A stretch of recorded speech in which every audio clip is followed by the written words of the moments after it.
প্রণাম সকলকে। শিবানন্দ বাবা, ওনার সঙ্গে আমার দেখা হয়েছিল অনেক আগে, অনেক ছোট ছিলাম তখন আমি। সেটা ছিল 1987-এ। ওনার দর্শন পেয়েছিলাম বরানগর পাটবাড়িতে। আহ বরানগর পাটবাড়িতে বাবাকে প্রথম দেখেছিলাম। আসলে এর আগে আমার একটু বলে রাখা দরকার যে বাবার সঙ্গে আমার পরিচয় হলো আমার বৌদি, আমার মাসতুতো দাদার বউ হচ্ছেন কস্তুরী দৈত্যারি। তো যখন আমার দাদার সঙ্গে বিয়ে হলো, বৌদি এলো আমাদের বাড়িতে, তখন আমি শুনলাম যে এরকম বৌদির গুরুদেব একজন মহাপুরুষ। ওনার কথা শুনেছিলাম ওদের বিয়ের দিন থেকেই। তার বেশ কিছু মাস বাদে আমরা 1987-এ পাটবাড়িতে গেলাম। আমি, আমার মা, বাবা, বোন এবং তার সাথে আমার বড় দুই মাসি এবং চম্পাদি। দুই মাসি ওনারা যমজ ছিলেন, শান্তা চক্রবর্তী আর সীতা, মানে চম্পাদির মা আর বড় মাসি। তো বড় মাসি আবার ছিলেন পূর্তমন্ত্রী তখনকার, যতীন চক্রবর্তীর স্ত্রী। তো আমরা এনারা প্রত্যেকে মিলে পাটবাড়ি গেলাম।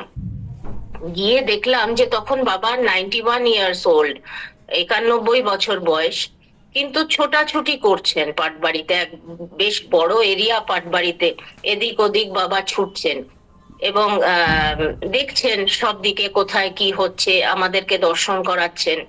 এবং তখনকার মহান্ত মহারাজ ছিলেন শ্রী কৃষ্ণানন্দ দাস বাবাজি। উনিও খুব পণ্ডিত ছিলেন, উনিও অনেক বই টই লিখেছেন, ভাগবত শাস্ত্রে ওনার অগাধ জ্ঞান ছিল। তো ওনার সঙ্গে বাবা আমাদের আলাপ করালেন। এবং সেই দিন ছিল পাটবাড়িতে একটি বিরাট উৎসব। কোনো জমিদারের নাতি হয়েছিল, তাই জমিদার ওই দিন ওখানে সেবা দিয়েছিলেন এবং প্রচুর প্রসাদের ব্যবস্থা ছিল। আমি তখন ক্লাস 11-এ পড়ি, জাস্ট ক্লাস 10 পাশ করে 11-এ উঠেছি। ওই দিন এত বেশি প্রসাদ পরিবেশন করা হয়েছিল যে তাই অনেকেই প্রসাদটা পুরো শেষ করতে পারেননি, কিছু নষ্ট হয়েছিল। তারপরে তো আমরা এই ঘটনাটা মনেও নেই যে প্রসাদ আমরা ওয়েস্ট করেছিলাম। কিন্তু এর প্রায় 12 বছর পরে বাবা আমাকে আর আমার বোনকে দেখে বলেছিলেন, সেদিন নিত্যানন্দ পাল কাকুর বাড়িতে, মানে আজকের এই আমাদের ওই শিব শঙ্কর দাদের বাড়িতে ওই দিন বিরাট যজ্ঞের অনুষ্ঠান ছিল। সেই দিন সকালবেলায় আমরা গেছি, বাবা আমাকে দেখে বললেন যে তোমরা প্রসাদ নষ্ট করেছিলে পাটবাড়িতে, এই জন্য তোমরা নষ্ট করেছিলে বলে আমাকে এখনো পাটবাড়িতে প্রসাদ দিতে চায় না।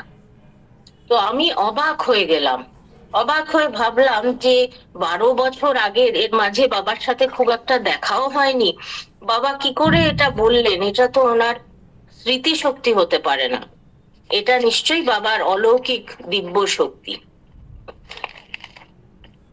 তারপরে ওই দিনের কথাই বলছি, পাটবাড়িতে আমার মা বাবাকে বললেন, কারণ আমার একটা হাঁটুতে, ডান হাঁটুতে একটা পেন ছিল বেশ ছোটবেলা থেকে।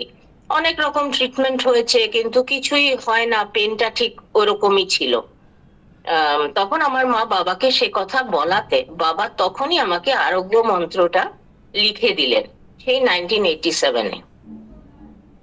তারপর তো অনেক বছর বাবার দর্শন পাওয়া হয়নি। আমার বিয়ে হলো, বিয়ের পরে বাবার সাথে এই অরুণদা কস্তুরী বৌদিদের বাড়িতেই বাবার সাথে কয়েকবার দর্শন হয়েছে, বাবাকে দেখেছি। কলকাতায় এলে বাবা তখন ওই কস্তুরী বৌদিদের বাড়িতেই উঠতেন। আমার একটা এখন আমি আমার একটা পার্সোনাল একটা প্রবলেমের কথা বলছি। সেটা হচ্ছে যে আমার একটা প্রবলেম ছিল, হেভি ব্লিডিং হতো।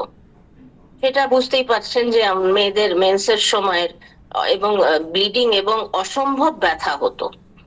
এবং এত ব্যথা হতো যে খুব কড়া কড়া পেন কিলার খেতাম, তবুও কাজ হতো না। তখন ইনভেস্টিগেট করে জানা গেল যে ফাইব্রয়েড আছে ইউটেরাসে। এসব ক্ষেত্রে কি হয়, কনসিভ করা খুব কঠিন হয়। আমি পেন সহ্য করতে পারছিলাম না, এত ব্যথা। তখন আমি ডাক্তারকে বলেছিলাম যে আমার এই ইউটেরাসটা রিমুভ করে দিন ডাক্তার বাবু প্লিজ। কিন্তু ডাক্তার আমাকে বললেন যে না না, অন্তত একজন সন্তান না হলে আমরা ইউটেরাস রিমুভ করি না, এটা আনএথিক্যাল। এদিকে আবার এই এত ফাইব্রয়েড থাকলে কনসিভ করাও প্রায় ইম্পসিবল। এরকম পেইন হচ্ছিল একবার। সেই সময় মা, যে বাবা এসছেন, শিবানন্দ বাবা এসছেন কস্তুরী বৌদির বাড়িতে, শুনে মা বাবার দর্শনে গেলেন, আমার মা। আমি তখন বাবার কাছে গিয়ে নীরবে খালি চোখের জলই ফেললাম, কিছু বিশেষ বলতে পারলাম না।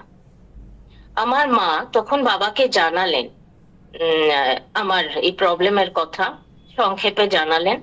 কিছুক্ষণ বাদে বাবা বেশ জোরে আমাকে একটা বকা দিলেন। বকে বললেন যে সব মেয়েরই তো এই হয়, কিন্তু কেউ তো তোমার মতো কষ্ট পায় না, তুমি নিশ্চয়ই আগে অন্যায় কাজ করেছো, যাও গোবিন্দকে জানাও, ক্ষমা চাও। এইভাবে বাবা আমাকে একটা বেশ জোরে একটা বকা দিলেন। কিন্তু এমনই কৃপা যে এই ঘটনার 1 মাসের মধ্যেই আমি বুঝলাম যে আমি মা হতে চলেছি। এবং তারপর আমার মেয়ে রাইয়ের জন্ম হলো। এ এক আশ্চর্য ঘটনা। মানে বাবার কৃপা কটাক্ষ এমন অসাধ্য সাধন যে মানে আমার কোনো বলার কোনো ভাষা নেই। আমি তখন বুঝলাম যে মানে বাবার দ্বারা কিছুই অসম্ভব নয়। আমি তো এরকম এই পরিবারে অনেকের কাছেই শুনেছি যে অনেকেই মন্ত্র জপ করেছেন, অনেক দিন ধরে জপ করেছেন, দুজনেই করেছেন, তারপরে তাদের সন্তান হয়েছে। কিন্তু আমি এসব কিছু জানতামও না, কিছু মন্ত্র আছে বলে আমি তখন আমার কোনো ধারণাও ছিল না, বা বাবা আমাকে কিছু বলেনও নি। আমাকে বাবা এভাবে কৃপা করলেন। তারপরে আমি 1998 এর কথা বলছি, 1997 এর শেষের দিকে আমার মেয়ে হলো। তারপরে 1998 মেয়ে তখন 10-11 মাস বয়স। সেই সময় সেই শঙ্কর দাদের বাড়িতে বাবার বিশাল যজ্ঞ হয়েছিল, বাবা যজ্ঞ করেছিলেন। তখন আমি মেয়েকে নিয়ে, আমার হাজবেন্ড, মেয়ে, মা, বাবা এবং সকলে আমরা গেছিলাম। তখন বাবা আমার মেয়েকে দেখেই রাধে রাধে রাধে জয় জয় জয় শ্রী রাধে কীর্তনটা কয়েকবার করলেন। এবং আমি তখন একটা স্টিলের ছোট ছোট 2টো বাটিতে করে মেয়ের জন্য, বক্স বন্ধ বাটিতে করে মেয়ের জন্য খাবার নিয়ে গেছিলাম। একটাতে ছিল ছানা আর একটাতে ছিল আপেল সেদ্ধ। বাবা জিজ্ঞেস করলেন কি এনেছো, কি খাওয়াচ্ছ মেয়েকে। আমাকে বাবা বললেন যে বাচ্চাদের কিভাবে খাওয়াতে হয়, খেতে না চাইলে ঘুরে ঘুরে গল্প বলে বলে খাওয়াতে হয়, তবে খাওয়ার পরিমাণটা ঠিক হচ্ছে কিনা সেটার দিকেও লক্ষ্য রাখা উচিত। কারণ অনেক সময় বাচ্চারা মানে গল্পের দিকে এতটাই মনোযোগ দেয় যে কি খাচ্ছে, কতটা খাচ্ছে, সেই সিগন্যালটা ওরা পায় না। কাজেই সেটা মাদেরকেই বুঝতে হবে। এইসব বাবা আমাকে বললেন। ছোট বাচ্চাদের যত্ন নেওয়া, মানুষ করা মায়েদের প্রধান কর্তব্য, এটা বাবা আমাকে তখন বোঝালেন। কিছুদিন আগেই আহ বাবার মাসিও বলেছিলেন, মানে আমাদের ডক্টর শর্মিলা সিনহা এই সৎসঙ্গেই বলেছিলেন যে বাবার পিএইচডি থিসিসের টপিকই ছিল পেরেন্টিং এর উপর, কিভাবে বাচ্চাদের যত্ন করা হয়, কিভাবে বাচ্চাদের বড় করা, এর উপরে বাবার পিএইচডি থিসিস ছিল। এমনকি বিদেশের বাচ্চারা যারা অতটা সেবা যত্ন মা বাবার দিক থেকে তুলনায় কম পায়, তারা অনেক সময় মিথ্যে কথা বলে। তো মিথ্যে কথা যারা বলছে তাদের থেকে তারা কিভাবে আবার মিথ্যে কথা থেকে সত্যি কথায় ফিরে আসবে, সেটার উপরেও বাবা ইউনেস্কোতে ওনার এই টপিকের উপরে উনি লেকচারও দিয়েছেন। এটাও ওই শর্মিলা বলেছিলেন এই সৎসঙ্গে। আচ্ছা, তারপরে 1998 শঙ্কর দাদের বাড়ির যজ্ঞের কিছুদিন বাদেই পর্ণশ্রী বেহালাতে বাবা আবার যজ্ঞ করলেন শ্রী নারায়ণ ঘোষের বাড়ি। সেদিন আমরা বিকেলে গেলাম। যজ্ঞের আগুনে যে চরু প্রসাদ তৈরি হয়েছিল সেটা সবাই পাচ্ছিলেন তখন। বাবা আমাদের দেখেই বললেন, যাও হাত ধুয়ে এসো, চরু প্রসাদ খাও। আমরা সবাই প্রসাদ পেলাম। পরে বাবা এবং সব ভক্তরা মিলে হরে কৃষ্ণ মহামন্ত্র করতে করতে যজ্ঞকুণ্ডের চারিদিকে ঘুরে ঘুরে কীর্তন করলেন। আমি কি আরেকটু বলবো নাকি আজকে এখানেই বিরাম দেব? থাক তাহলে, ঠিক আছে। প্রণাম, আমি কি আরেকটু বলবো না আজকে এখানে বিরাম দেব? তোমার প্রসঙ্গটা শেষ করতে পারো দরকার হলে। আর এই যেটা করবে বললে বলে যাবে, হ্যাঁ, মাঝখানে এ করবে না, এটাকে আমাকে আবার এডিট করতে হবে। আচ্ছা আচ্ছা, বলো ঠিক বলো, আছে। বললে বলো। হুম। এরপরে আমি আসছি আমার মেয়ের স্কুলের অ্যাডমিশন। এটাতেও বাবার একটা উম, অসাধারণ একটা অলৌকিক লীলাই বাবা করেছিলেন। 2008 সালে আমরা কলকাতায় ফিরলাম রাউরকেল্লা থেকে। আমার হাজবেন্ডের ট্রান্সফারেবল জবের কারণে আমাদের কলকাতার বাইরে থাকতে হয়েছে বিভিন্ন সময়। মেয়ে ক্লাস 5 পাশ করে এসেছে রাউরকেল্লা থেকে এবং কলকাতায় ক্লাস 6 ভর্তি হবে। তখন ওখানেও কার্মেলে পড়তো, তাই আমি এখানে কার্মেলে ওকে অ্যাডমিশনের জন্য আমি ওখানে প্রিন্সিপালের সঙ্গে, কলকাতার প্রিন্সিপালের সঙ্গে আমি কথা বলে রেখেছিলাম। একবার জাস্ট একটা ফোনই করেছিলাম যে আমরা আসছি, আমার মেয়ে এখানে ক্লাস 6 ভর্তি হবে, আপনি প্লিজ একটা জায়গা ওর জন্য রাখবেন। কারণ যতদিনে আমরা কলকাতায় আসবো তার আগেই ওদের পুরো অ্যাডমিশনের প্রসেস কমপ্লিট হয়ে যায়। তো কলকাতায় এসে শুনলাম যে বাবা সোনুদের বাড়িতে এসেছেন। তখন আমিও আবার মা বাবার সাথে, আমি আর রাই গিয়ে বাবার দর্শনে গেলাম। বাবাকে দেখে খুবই শান্তি লাগলো। অনেক ভক্ত এসেছিলেন সেদিন, কথা বেশি বলা যায়নি। প্রণাম করলাম। রাই একবার বলল যে দাদু আমার অ্যাডমিশন, স্কুলের অ্যাডমিশন হবে তো? বাবা কেবল একবার রাইয়ের দিকে তাকালেন, কিছু বললেন না। রাই আমাকে বলল যে মা, দাদু তো কিছু বললো না, আমার হবে তো? পরের দিন যখন আমি কার্মেল স্কুলে গেলাম, দেখলাম যে প্রিন্সিপাল বসে আছেন এবং আমরা যাওয়াতেই উনি বললেন যে আমাদের জন্য উনি ওয়েট করছিলেন, কারণ ক্লাস 6 একটা মাত্রই ভ্যাকেন্সি আছে। উনি যেহেতু আমাকে কথা দিয়েছেন তাই উনি অন্য কাউকে নিতে পারছেন না এবং অনেকেই চাইছে অ্যাডমিশন করাতে। আমি তো অবাক হয়ে গেলাম যে প্রিন্সিপালের কথা শুনে আমি তো ভাবতেই পারছি না যে আমি বেশ কিছুদিন আগে, উনি আমাকে কোনো চেনেনও না, কোনো রেকমেন্ডেশনও আমার নেই, জাস্ট একবার ফোনে রিকোয়েস্ট করেছিলাম, তাতেই উনি আমার জন্য ওয়েট করছেন। এটাও খুব আশ্চর্য লাগলো।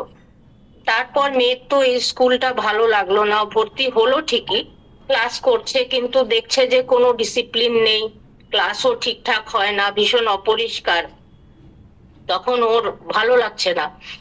তখন আমি ভাবলাম যে ঠিক আছে, অ্যাডমিশন হয়ে গেছে, ইয়ার লস হবে না, আমি এখন দেখতে থাকি, যদি অন্য কোনো ভালো স্কুলে ভ্যাকেন্সি থাকে তাহলে চেঞ্জ করব, নইলে নেক্সট ইয়ার চেঞ্জ করব। তখন আমি তো মেয়েকে স্কুলে ঢুকিয়ে দেই আর ঘুরতে থাকি, স্কুল একটা স্কুলের পর একটা স্কুল। দেখছি যে বিশেষ কোনো ভালো স্কুলে ভ্যাকেন্সি নেই। তারপরে আইস স্কেটিং রিঙ্কের পাশ দিয়ে যাচ্ছিলাম, ভাবলাম যে মডার্ন হাই স্কুল, এটা খুবই ভালো স্কুল, বেস্ট স্কুল বলা যায় কলকাতা, সেখানে একবার দেখি না কি হয়। তারপরে দেখলাম একবার খোঁজ নিয়ে গিয়ে দেখলাম অফিস থেকে বললো যে ক্লাস 6 দুটো ভ্যাকেন্সি আছে আর ক্লাস 9 দুটো ভ্যাকেন্সি আছে এবং অ্যাপ্লাই করার লাস্ট ডেট সেদিনই ছিল, বিকেল 4টে অবধি। 4টের পরে আর অ্যাপ্লিকেশন জমা হবে না, 4টের পর থেকে ওরা স্টপ করে দেবে। তখন প্রায় দুপুর 1টা বাজে। আমি তক্ষুনি একটা ট্যাক্সি নিয়ে আমার বাবার কাছে ছুটলাম। আমার বাবা ইংলিশ ল্যাঙ্গুয়েজের উপর খুবই দক্ষতা বাবার। বাবাকে বললাম যে তুমি আমাদের এবং মেয়ের রায়ের ব্যাকগ্রাউন্ড ও ডিটেলস পুরো দিয়ে একটা চিঠি লেখো, একটা অ্যাপ্লিকেশন লেখো, আমি ডকুমেন্টস গুলো সব জেরক্স করে নিয়ে আসছি। তারপরে আমরা ডকুমেন্টস রেডি করতে করতেই বেশ মোটামুটি বেশ অনেকটা টাইম লাগছে, 2:30 বেজে গেল। বাবা একটা ততক্ষণে সুন্দর অ্যাপ্লিকেশন লিখে ফেললেন এবং সবকিছু নিয়ে আমি যখন অ্যাপ্লিকেশনটা জমা দিলাম তখন প্রায় 4টে বাজে, কয়েক মিনিটই বাকি, এবং আমি লাস্ট অ্যাপ্লিকেশন জমা দিলাম। দেখলাম যে প্রায় কয়েক হাজারের মতো অ্যাপ্লিকেশন জমা পড়েছিল এই দুটো সিট ক্লাস 6 আর দুটো সিট ক্লাস 9 জন্য, এবং শর্ট লিস্টিং হলো তারপরে রায়কে রিটেন টেস্ট এবং ইন্টারভিউ এর জন্য কল করলো ওরা, এবং দুটো সিটের মধ্যে একটা সিট রায় পেল ক্লাস 6-এ। তখন এবং সেকেন্ড মেয়েটি যে পেয়েছিল, দ্বিতীয় মেয়েটি, তাকে নিতেই হতো, কারণ ওর বাবা হচ্ছে নেভির অফিসার। ওরা হচ্ছে ফার্স্ট ক্যাটাগরিতে পড়ে, যারা আর্মি, নেভি, এয়ারফোর্স এর বাড়ির বাচ্চাদেরকে যে কোনো সময় ওদের ট্রান্সফার হতে পারে এবং ওদেরকে নিতেই হবে, বছরের মাঝে এলেও হতো। কাজেই বলতে গেলে একমাত্র দুটো সিটের মধ্যে ওকে তো নিতই, কাজে রায়ই পেলো। এবং আরেকটা আশ্চর্য যে প্রত্যেকেরই ইন্টারভিউ এর সময় ওখানকার যিনি প্রিন্সিপাল ছিলেন, খুবই নামকরা মহিলা, ডক্টর দেবী কর, উনি সবার ইন্টারভিউ নিচ্ছেন, নাম বলছেন, কিন্তু রায়ের নামটা যখন বললেন যে শ্রীতমা আই নো বলে শুরু করলো, শ্রীতমা আই নো, তখন ও অবাক হয়ে গেল যে ইনি আমাকে চেনেন কি করে, আই নো কিভাবে বলছে। জানি না এখানে বাবার কিছু লীলা ছিল অবশ্যই। এবং মডার্ন হাই স্কুলের মতো এত ভালো স্কুলে এই দুটো সিটের মধ্যে পাওয়া, এটা একমাত্র গুরু কৃপাতেই সম্ভব। এই ঘটনাটা বাবাকে যখন জানালাম, ফোনে বাবাকে জানালাম, তখন বাবা জয় বিশ্বনাথ বলে একটা হুঙ্কার দিলেন। এটা মানে আমার বলার ছিল যে মানে এটা একটা অদ্ভুত ঘটনা। আজকে আমি তাহলে এখানে শেষ করছি।